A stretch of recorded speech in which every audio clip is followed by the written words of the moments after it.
Steve and Jill here. Hello. Welcome to the Land Academy Show, entertaining land investment talk. I'm Steve and Jack Butella. And I'm Jill DeWitt, broadcasting from sunny Southern California. Today, Jill and I talk about up-and-coming area in a real estate listing. Really means ghetto. all week to this week, we're talking about infuriating real estate cliches. The things you think of. The crap Jack says. It's an up-and-coming area.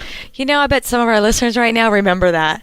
That was a whole thing for a while. Yeah, the crap I think there was Jack even a says. thread. I think there was a thread. Might still be there. Yeah. I'm sure it's still there in our online community about the crap Jack says. That was fun.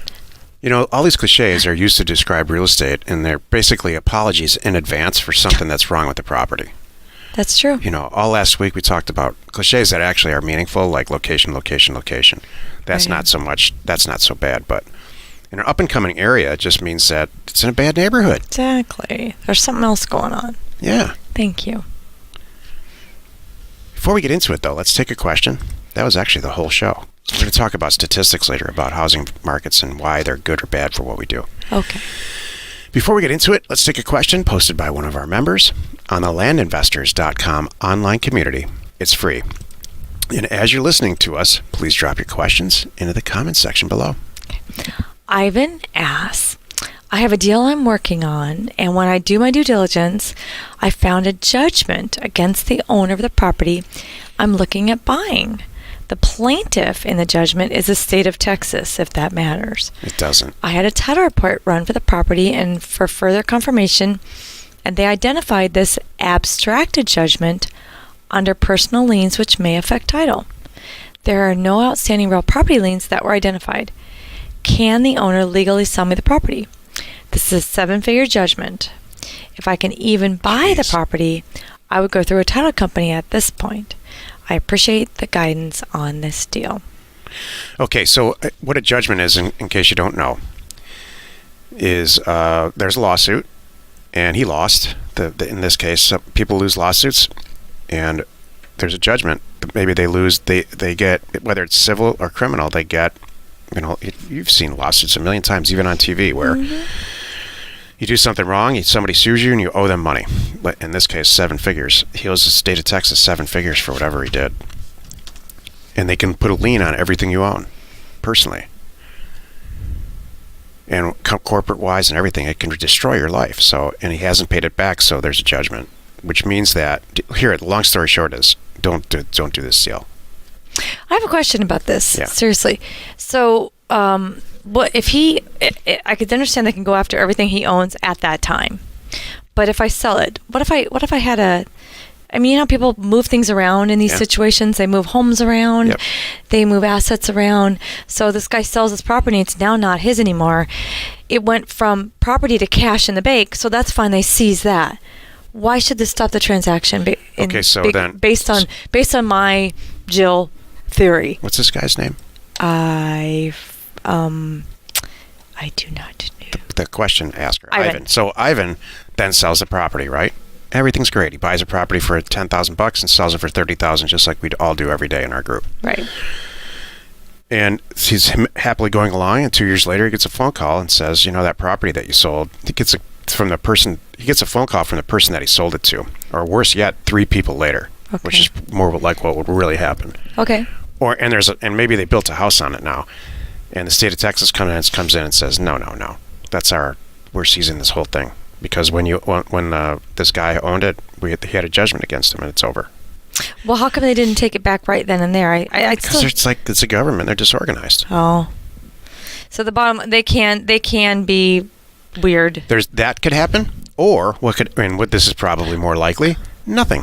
Right. Will ever happen, it's probably going to be fine. That's why I'm asking, because we all know people that has happened. We all know people that have been in pickles, and who knows, like foreclosure situations and all kinds of things. They moved things around. They got them out of their name. They willed them to their mom. Yeah. Not kidding. And nothing came of it because they put it in their mom's name before the hammer came down. That's right. Okay, thank you. Oh, you're talking about like bankruptcy and stuff? Yeah, or like even in this situation, what if he sold it, but he's got a judgment against him, but they haven't seized it yet. The guy was smart. he should have removed while this lawsuit was happening and all that. He just, Done it before then. Sold it before it all obviously happened. Not smart. Got it. So yeah, I understand. You just don't want to. There's too many deals. The way we send the mail out, there's too many good deals to do. This is one thing. I know where you go. I love your spirit, Jill, and I know. No, I was going to say what you're saying right now. I love your spirit. Like, you really want to make deals work. Right. If it's that's why we get along. One of the reasons we get along so well. Thank you. I do agree with you, what you're saying, and I just told someone that yesterday or the other, just on my Wednesday weekly Facebook Live show that I'm doing right now for people getting started. That was one of the questions, and there's a time in each transaction where when you're doing your due diligence, if something like this pops up, you have to take a step back and ask yourself, is it worth it?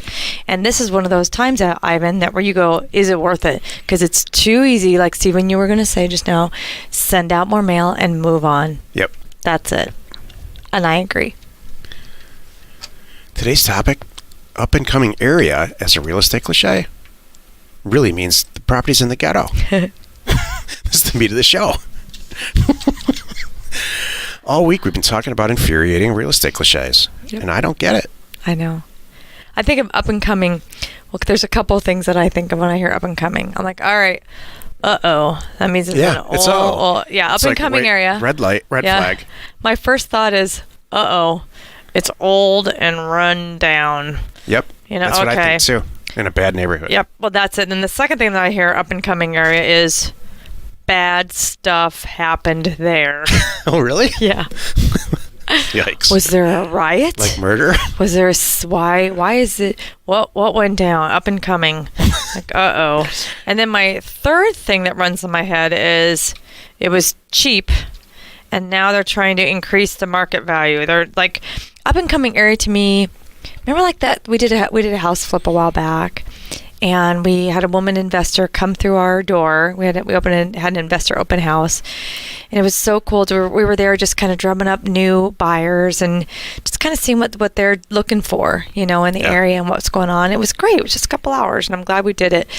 And this one woman came through, and she was over the moon because she could officially say, as of that day, she just sold a house at the highest price per square foot in that whole zip code. She was responsible of that, and she was like bragging her peacock feathers $1,000,000. Yeah. And as she left, I'm like, I wouldn't want to brag about that. I wouldn't even.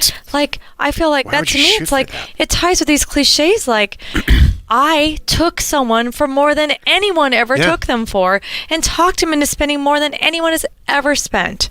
I'm like, what the heck? I don't know how you could be happy about that. That was so strange. It's pathological. It was really, what was interesting too is she was an agent/investor. Like, they did the renovation. So she did the work and really tried to get in, and did, get top dollar for it, and she's trying to, I don't know what that was. I don't think that in her heart I don't think that, here's what I don't think. If in her heart, her whole goal was to try to increase the value of the property in the neighborhood to help everyone in that zip code, I would be 100% on board. Right? Right? Because then everybody would all go, oh, look how great this She's is. bragging Our about her property. spread. That's exactly it.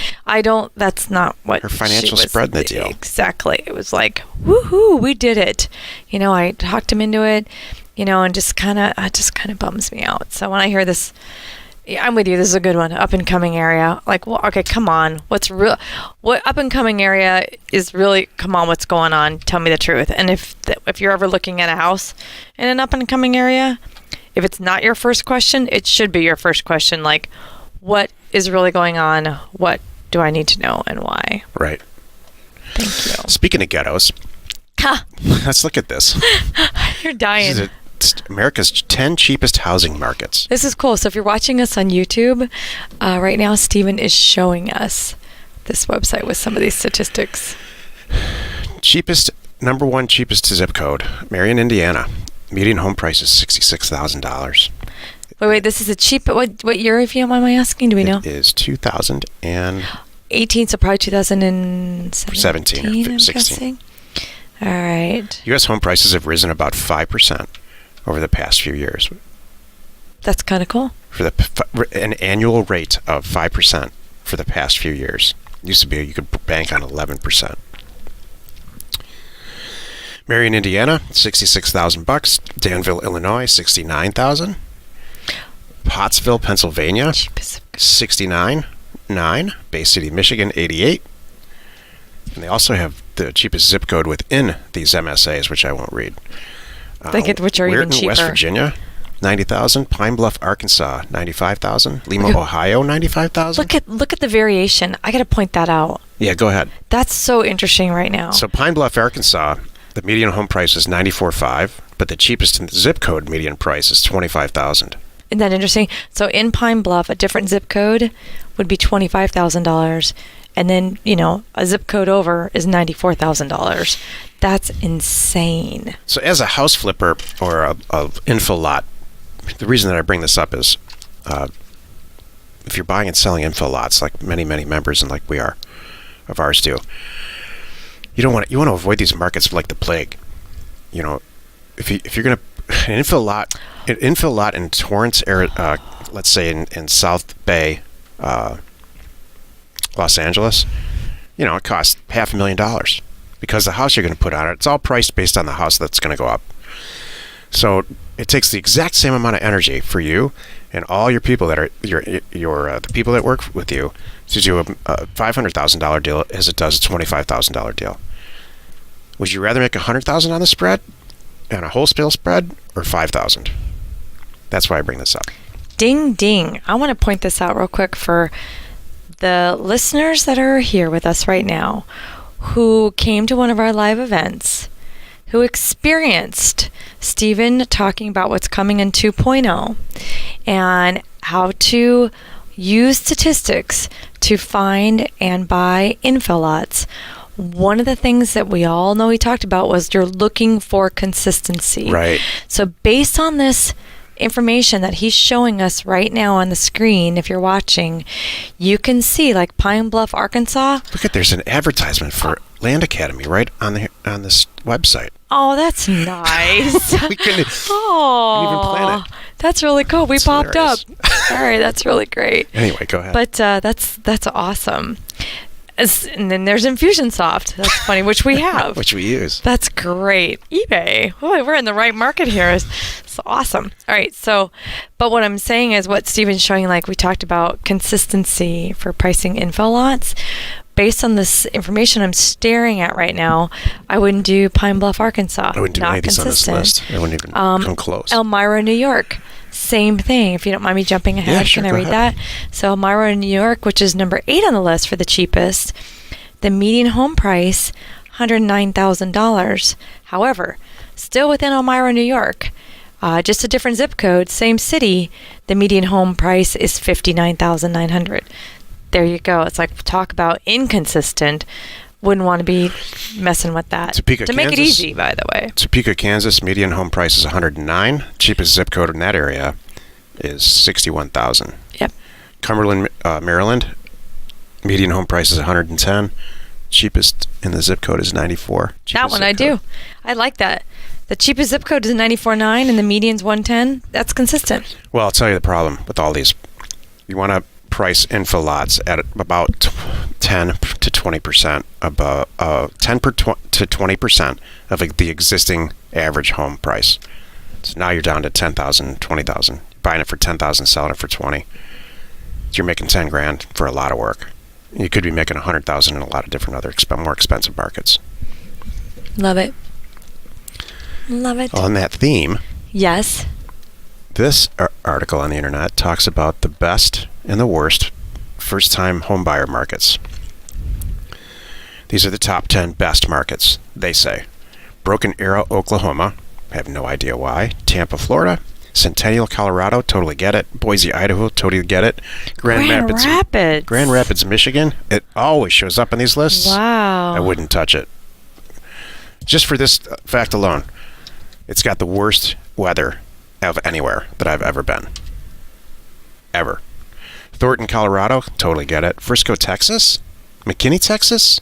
I get it. These are all Dallas Fort Worth suburbs. Is that good there? Totally. Heck yeah. Is Are the you weather kidding? bad? Well, it depends. Certain times of year, they have ice and they have other things going on and tornadoes. But talk about business and growing. Come on. And business. by the way, no I like state income tax. Yeah. Texas is great for that stuff. Cary, North Carolina. Pretty lakes, got it. Gilbert, Arizona. Newer homes, cheap, got it.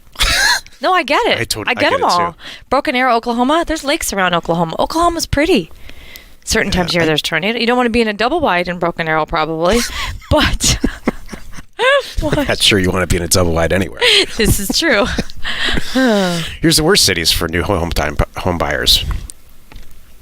Anchorage, Alaska. What the heck?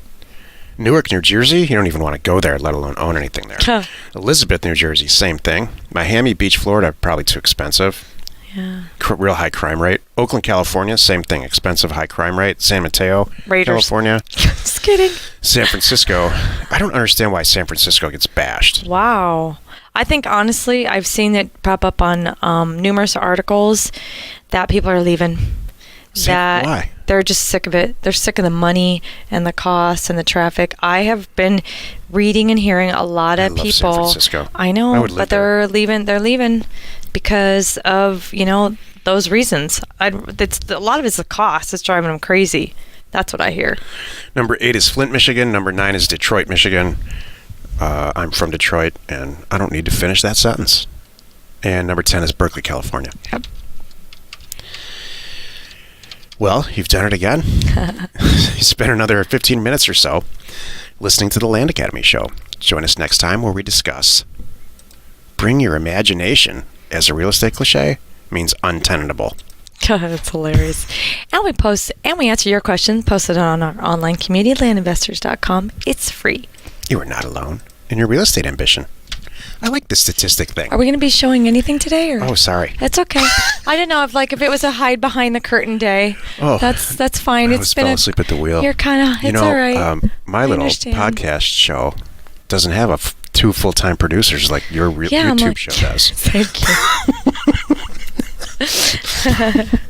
All right. Jill has a cute little, what we thought was going to be a cute little show. Cute little show. Ended up being ridiculously popular. It's a live Facebook, soon to be live YouTube show every Wednesday at 2:00 Pacific. Yeah. Join us. Join me. I was in costume last time. Wildly successful. Turns out. Well, for Halloween, not last time. Here's what we were talking about over breakfast. It turns out that Jill appeals to people that are just getting into this business much more than I do. You think? And I appeal to some of the people that are in our group and out of our group that have been doing this and are doing it as a career, a full-time career, and want to ramp up, and they're advanced. Jill's good with the beginners. Turns out I'm good with the advanced people. Jill has a lot more patience. I prefer to call your group as special. Jill has patience where I don't have a lot of patience. Not at all. Awesome. But yeah, please tune in and watch, ask questions. It's fun. It's great. And ask anything. I don't care. Please be sure and hit the subscribe button to stay up to date on our podcast. Like us and comment on what you would see in our future shows. And if you're listening on iTunes, please rate us there. We are Steve and Jill. Information and inspiration to buy undervalued property.